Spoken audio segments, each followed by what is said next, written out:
I Sell My Dreams. About the author, Gabriel Garcia Marquez was brought up by his grandparents in northern Colombia because his parents were poor and struggling. A novelist, short story writer and journalist, he is widely considered the greatest living Latin American master of narrative. Marquez won the Nobel Prize in Literature in 1982. His two masterpieces are 100 Years in Solitude and Love in the Time of Cholera. His themes are violence, solitude, and the overwhelming human need for love. This story reflects, like most of his works, a high point in Latin American magical realism. It is rich and lucid, mixing reality with fantasy. I Sell My Dreams. One morning at 9 o'clock, while we were having breakfast on the terrace of the Havana Riviera Hotel under a bright sun, a huge wave picked up several cars that were driving down the avenue along the seawall, or parked on the pavement, and embedded one of them in the side of the hotel. It was like an explosion of dynamite that sowed panic on all 20 floors of the building, and turned the great entrance window to dust. The many tourists in the lobby were thrown into the air along with the furniture, and some were cut by the hailstorm of glass. The wave must have been immense, because it leaped over the wide two-way street between the seawall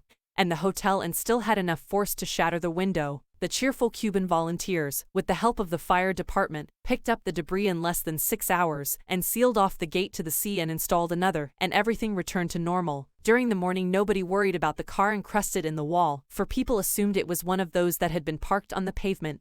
But when the crane lifted it out of its setting, the body of a woman was found secured behind the steering wheel by a seatbelt. The blow had been so brutal that not a single one of her bones was left whole. Her face was destroyed, her boots had been ripped apart, and her clothes were in shreds. She wore a gold ring shaped like a serpent, with emerald eyes. The police established that she was the housekeeper for the new Portuguese ambassador and his wife. She had come to Havana with them 2 weeks before and had left that morning for the market, driving a new car. Her name meant nothing to me when I read it in the newspaper, but I was intrigued by the snake ring and its emerald eyes. I could not find out, however, on which finger she wore it. This was a crucial piece of information, because I feared she was an unforgettable woman whose real name I never knew, and who wore a similar ring on her right forefinger which, in those days, was even more unusual than it is now. I had met her 34 years earlier in Vienna, eating sausage with boiled potatoes and drinking draft beer in a tavern frequented by Latin American students. I had come from Rome that morning, and I still remember my immediate response to her splendid soprano's bosom, the languid foxtails on her coat collar, and that Egyptian ring in the shape of a serpent. She spoke in elementary Spanish in a metallic accent without pausing for breath, and I thought she was the only Austrian at the long wooden table. But no, she had been born in Colombia and had come to Austria between the wars, when she was little more than a child, to study music and voice. She was about 30 and did not carry her years well, for she had never been pretty and had begun to age before her time. But she was a charming human being, and one of the most awe-inspiring. Vienna was still an old imperial city,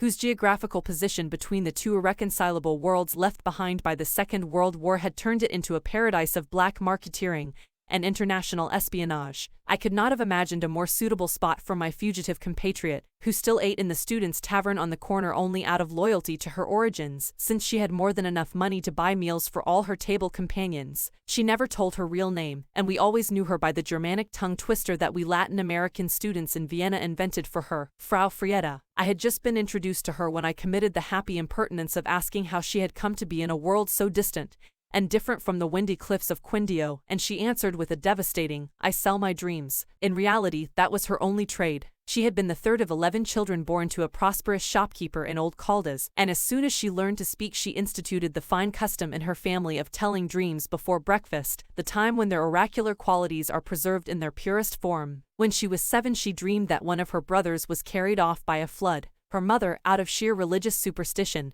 forbade the boy to swim in the ravine, which was his favorite pastime. But Frau Frieda already had her own system of prophecy. What that dream means, she said, isn't that he's going to drown, but that he shouldn't eat sweets. Her interpretation seemed an infamy to a 5-year-old boy who could not live without his Sunday treats. Their mother, convinced of her daughter's oracular talents, enforced the warning with an iron hand. But in her first careless moment the boy choked on a piece of caramel that he was eating in secret, and there was no way to save him. Frau Frieda did not think she could earn a living with her talent until life caught her by the throat during the cruel Viennese winters. Then she looked for work at the first house where she would have liked to live, and when she was asked what she could do, she told only the truth, "I dream." A brief explanation to the lady of the house was all she needed, and she was hired at a salary that just covered her minor expenses. But she had a nice room and 3 meals a day, breakfast in particular. When the family sat down to learn the immediate future of each of its members, the father, a refined financier, the mother, a joyful woman passionate about romantic chamber music, and 2 children, 11 and 9 years old,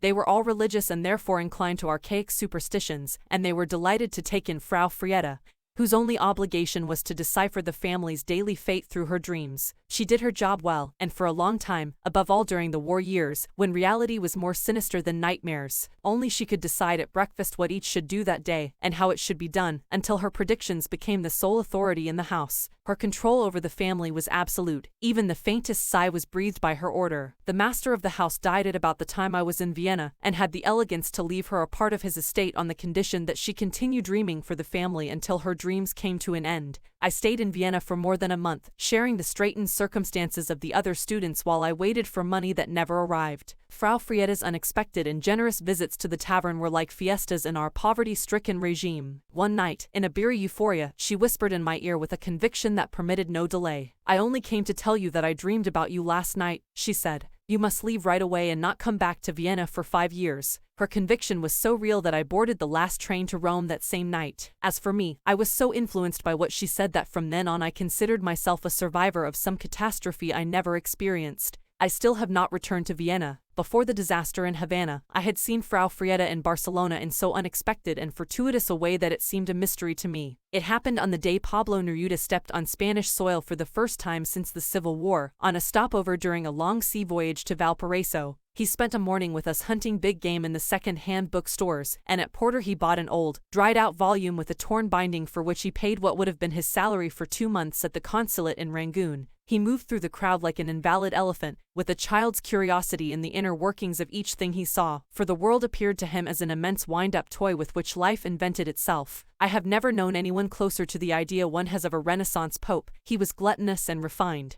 Even against his will, he always presided at the table. Matilda, his wife, would put a bib around his neck that belonged in a barber shop rather than a dining room, but it was the only way to keep him from taking a bath in sauce. That day at Carvalera's was typical. He ate 3 whole lobsters, dissecting them with a surgeon's skill, and at the same time devoured everyone else's plate with his eyes and tasted a little from each with a delight that made the desire to eat contagious. Clams from Galicia, mussels from Cantabria, prawns from Alicante, sea cucumbers from the Costa Brava. In the meantime, like the French, he spoke of nothing but other culinary delicacies, in particular the prehistoric shellfish of Chile, which he carried in his heart. All at once he stopped eating, tuned his lobster's antennae, and said to me in a very quiet voice, "There's someone behind me who won't stop looking at me." I glanced over his shoulder, and it was true. 3 tables away sat an intrepid woman in an old-fashioned felt hat and a purple scarf, eating without haste and staring at him. I recognized her right away. She had grown old and fat, but it was Frau Frieda, with the snake ring on her index finger. She was traveling from Naples on the same ship as Neruda and his wife, but they had not seen each other on board.